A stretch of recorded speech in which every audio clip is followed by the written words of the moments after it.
Okay, what is the implication of all this? Is this just some kind of fringo anthropological revisionism? No, it isn't, because the fall into history and its consequences is, at this point, a loaded gun held to the head of the entire planet. We are about to pull over the soup cauldron. And if we do this, then 2.5 billion years of evolutionary advance will be shot. Nobody else ever dropped the ball. So, you know, we appear to be vying for this peculiar honor. If we do not awaken to the consequences of ego, then we are going to run this system right over the edge. The whole thing which characterizes our dilemma as a global society is our inability to feel the consequences of what we are doing. You know, we've got the data. The ozone hole is disappearing. The planktonic life in the sea will die if it does. That will disrupt the food chain.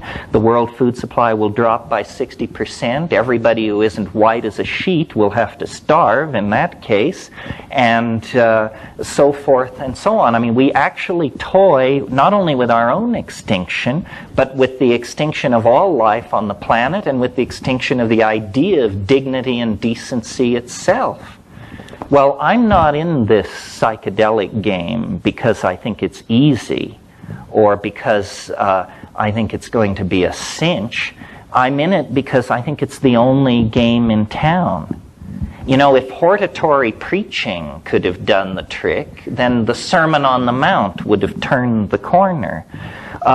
If cautionary data flowing back to ruling institutions could do the trick, then sometime after Thomas Malthus, people would have begun to hit the brakes.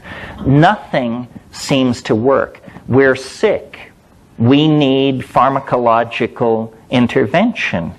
The ego is permitting us to slowly, not so slowly, commit suicide. And, you know, the fact that we cannot act collectively, that we are suspicious of all forms of collectivism, that we really are all for one and one for all is not our style. Instead, what we have going is a catfight. And, you know, no less a straight person than Arthur Koestler, in a book called The Ghost in the Machine, said humans are so wired for beating the brains out of woolly mastodons. That's what evolution has equipped us to do, not negotiate weapons treaties and destroy bacteriological factories. We have to force our evolution.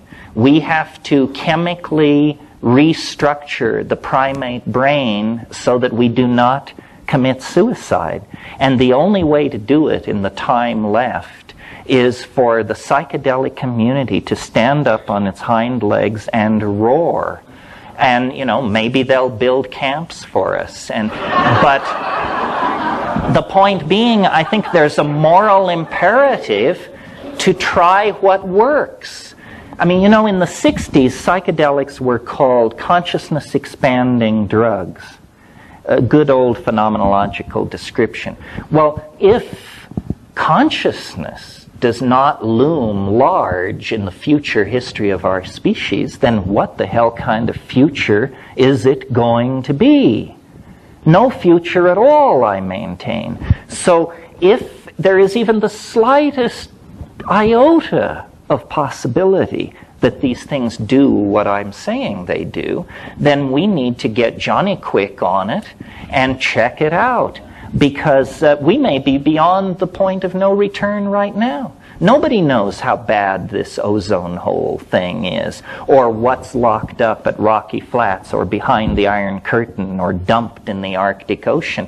We may be past the fail-safe point right now, folks. There is no time to lose. It is time to engage the powers that be in a little more serious dialogue than the just say no horseshit that's been peddled recently, because we're talking about the survival of life on the only planet that we are certain has life on it. This may be the site of a cosmic experiment with universal implications, and it rests in our hands. Everybody here tonight is here because a whole bunch of people didn't drop the ball. And, you think you've got problems? 9 times in the last million years, the ice has moved south from the poles, miles thick. No antibiotics, no electronic communication, nothing.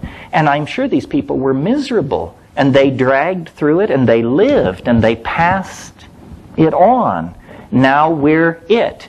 And we will be judged the lamest of the lame if we cannot come to terms with this and begin to talk about what is going on. This is not obscure. As I said, I view the psychedelic experience as central to humanness, as our sexuality. We cannot allow dominator institutions to infantilize us and to tell you where your mind can and cannot go. We even have a piece of paper locked up in a vault in Washington, D.C. that guarantees life, liberty, and the pursuit of happiness. Well, now, what could the pursuit of happiness possibly mean if it doesn't mean the freedom to practice your own relationship to nature and its gifts? So I think we have been entirely too casual about the importance of the psychedelic experience. This is, for one reason, because we cannot publicly get together and discuss it in detail.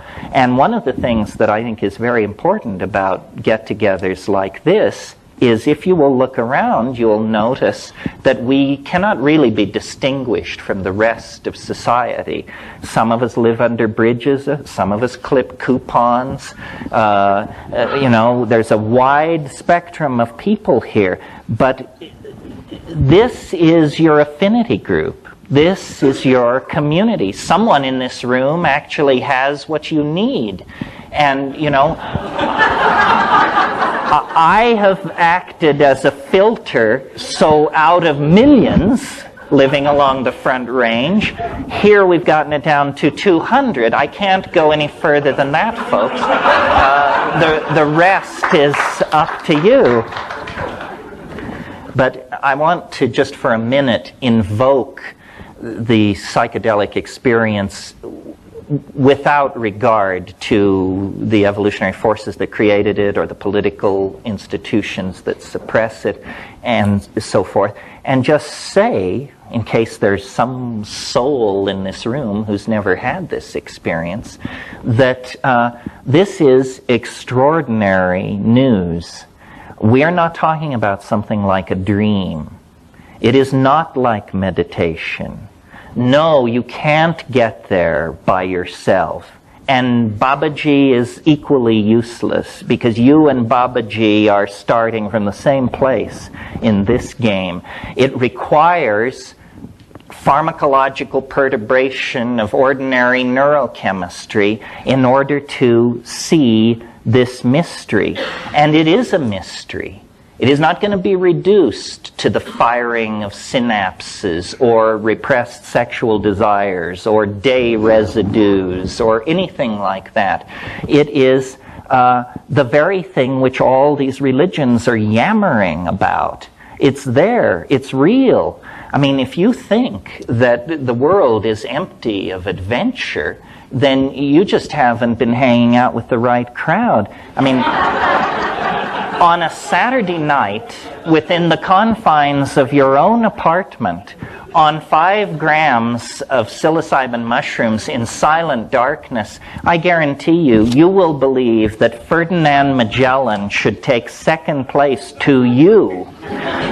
You will see things which no human being has ever seen before, and that no human being will ever see again. That's how big that universe is. The incredibly constricted space-time locus of the here and now that evolution has forced upon us for survival purposes is simply one point in an apparently infinite hologram of explorable data that is the human world.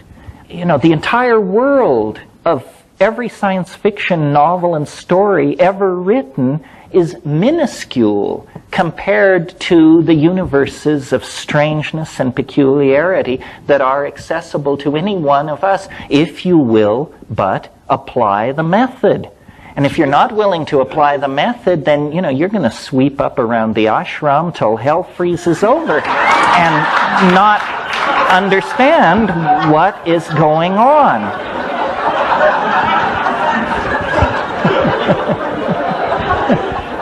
I mean, I think, you know, I'm sorry to be so hard on religion. I think it has its place. Its place is the inspiration of ethical behavior.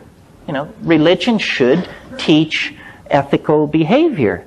But it has very, very little to say about the mystery of being other than that it's there. And that's not practicing religion. Practicing religion is dancing with the mystery, losing and finding yourself in the mystery. And people often say to me, you know, well, how does this relate to other forms of spiritual work? Well, the answer is maybe not at all. I mean, I've certainly taken a lot of psychedelics, and I think I see no sign of spiritual attainment or ethical perfection or anything so la-di-da as that. I don't know what this is all about, but I do know it's ours. It belongs to us. We are the creatures of mind. And 95% of what mind is lies on the other side of the psychedelic boundary.